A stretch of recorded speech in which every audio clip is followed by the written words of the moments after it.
Judges chapter 14, we continue in the story of Samson. We just learned about the calling. We learned about the destiny that God had placed on his life.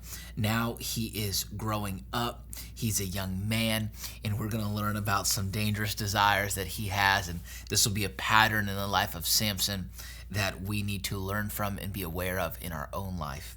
Chapter 14, Samson went down to Timnah and saw there a young Philistine woman. Okay, stop right there. Samson, why are you going and looking in the area where God has not called you to be? He goes to an area of the Philistines. He finds a Philistine woman. I understand she might have been beautiful. She might have been attractive. That's great. That's awesome. Looks fade. Character sustains. The question is this: why, when there's millions of women in the land of Israel that serve the Lord, why are you going and looking in the land of the enemies of the Lord? It's a warning for you and for me that when we look in dating for marriage, we need to be careful where we go looking. And beyond relationships, we need to be careful in business. If you're looking for business relationships, we need to be careful where we go looking. We need to be careful where we go and what we expose ourselves to and who we expose ourselves to. Verse 2, when he returned, he said to his father and mother, I've seen a Philistine woman in Timnah. Now go get her for me as my wife. His mom and dad replied, Isn't there an acceptable woman among your relatives or among all our people? Must you go to the uncircumcised Philistines to get a wife?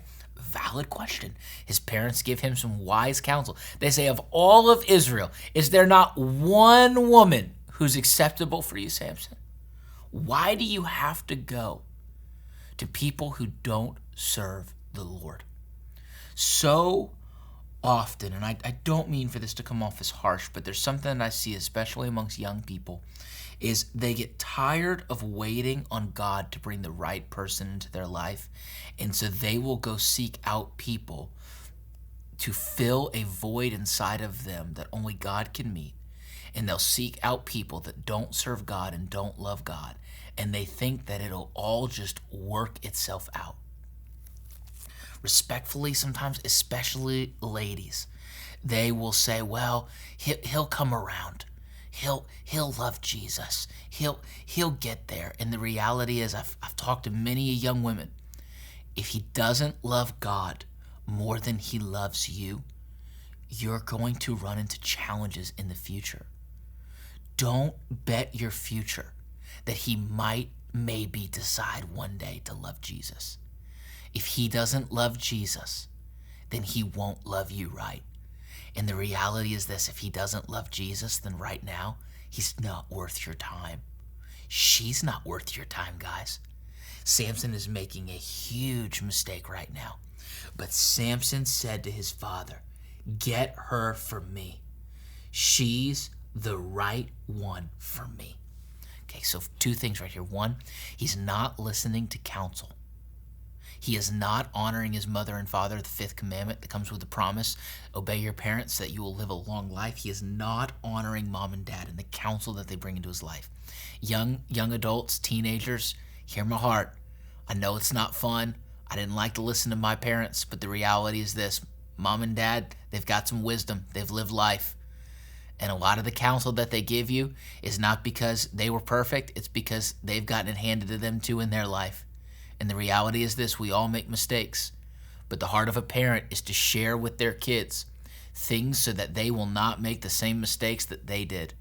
And so we need to be wise and hear the wisdom of the generations that came before us so that we can position ourselves properly, so that we can be prepared for the future that God has for us. He says she's the right one for me. No, she wasn't. No, she wasn't. But here's what's interesting. It'll say in parentheses in your margin, his parents did not know that this was from the Lord, who was seeking an occasion to confront the Philistines, for at that time they were ruling over Israel. God was using Samson's foolishness, honestly, to use against the Philistines who were oppressing his people. A great biblical example of this would be Genesis 50, when Joseph would say to his brothers, what you meant for evil, God has used for good. Even though Samson's heart was not right or was not clean, God was going to use this for good, to create animosity between Israel and the Philistines who were oppressing them so that God could create an opportunity to deliver them. Verse 5. Samson went down to Timnah together with his father and mother as they approached the vineyards of Timnah. Suddenly a young lion came roaring toward him. The Spirit of the Lord came powerfully upon him. Okay, so this is not about Samson. This is about the Spirit of the Lord that comes on Samson.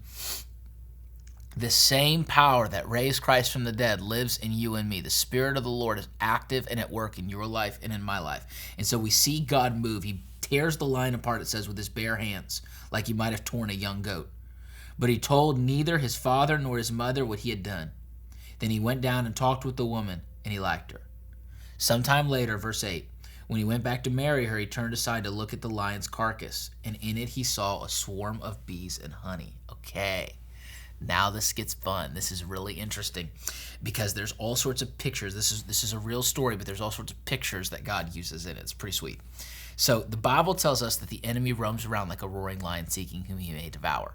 So we see this lion roaming around seeking to devour Samson. But the Spirit of the Lord comes on Samson, and Samson destroys and defeats the lion. But here's the problem. Verse 8. He went back and he looked at the lion's carcass. There is something aside each and every one of us that we have to battle. It's called pride. He didn't need to go back and look at that dead body.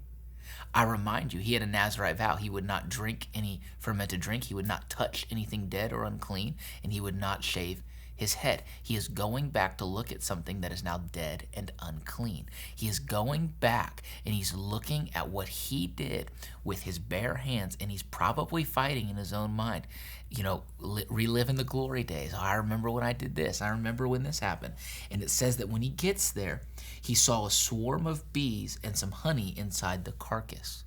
Okay, interesting, because honey is sweet. But by touching this carcass, he's broken one of his 3 vows. And it's a powerful picture of how just as a bee stings, so sin stings in our life. And sin looks sweet. It might taste sweet for a moment, but in the end, it stings. He scooped out the honey with his hands, and he ate as he went along.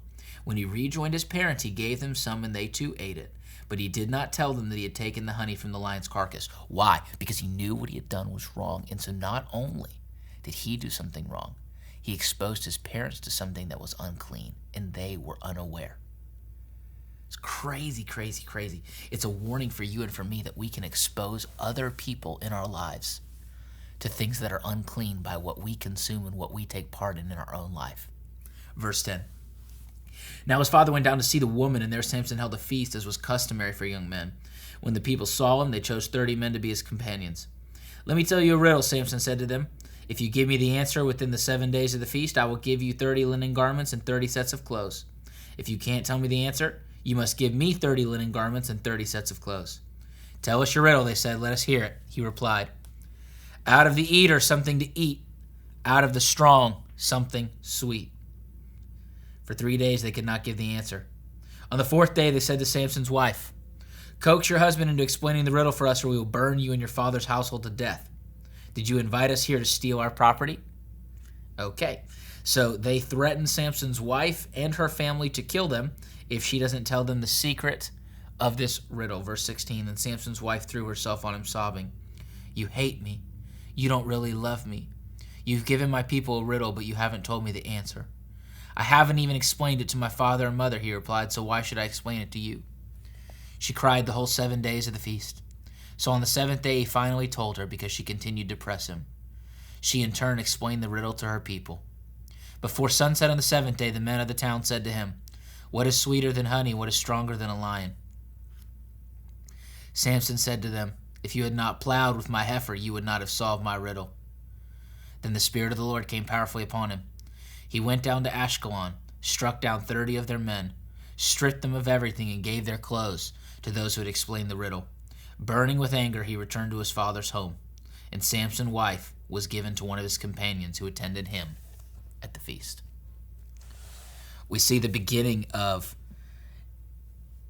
a weak spot in Samson, where not only does he choose relationships unwisely, he also is worn down easily.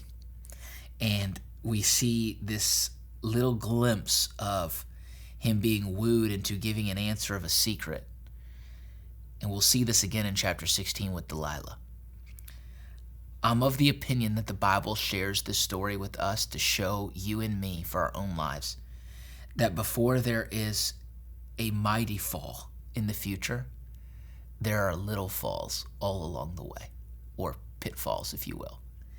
And we need to be careful and aware, because if there's moments in our life where we make little bumps, little bruises, little mistakes, God wants to address them right then and right there, because God doesn't want us to continue and to find ourselves in the same situation that Samson found himself in with Delilah, which we'll learn about soon.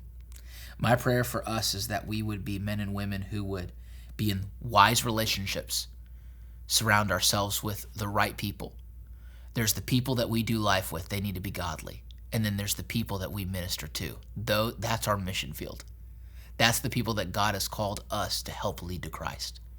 And we need to be careful balancing our relationships, who we bring in close and who we have at a healthy distance.